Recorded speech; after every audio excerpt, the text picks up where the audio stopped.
যে ডেলিভারির পূর্বে অনেক মায়েরা দেখি যে গর্ভবতী মায়ের গামছা দিয়ে খুব টাইট করে পেটটা বেঁধে রাখে, এটা আসলে কেন বেঁধে রাখে?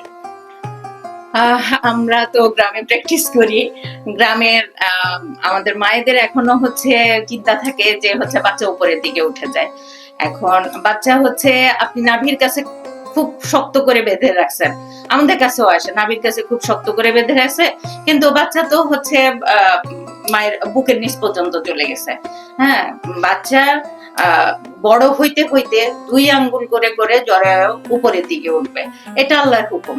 আবার একদম হচ্ছে যখন 40 সপ্তাহ হবে তখন বুকের কাছে চলে যাবে, যখন 36 সপ্তাহ হবে তখন একটু নেমে আসবে। এবার আপনি জোরে বাঁধেন, আস্তে বাঁধেন, আর জোরে বাঁধলে যেটা হবে সেটা হচ্ছে ক্ষতি হবে আপনার, ক্ষতি হবে। অনেকে বলে যে হচ্ছে খুব জোর করে বাঁধতে, জোর করে গামছা দিয়ে বাঁধতে যে বাচ্চা নিচে থাকবে, কারো বাচ্চা তো হচ্ছে মুখ দিয়ে আসতে পারে না, সবার বাচ্চা আল্লাহর নিয়ামত অনুযায়ী হচ্ছে প্রসবের রাস্তা দিয়েই আসে, উপর দিয়ে উঠে আসবে এরকম কোনো হচ্ছে ইয়ে নেই।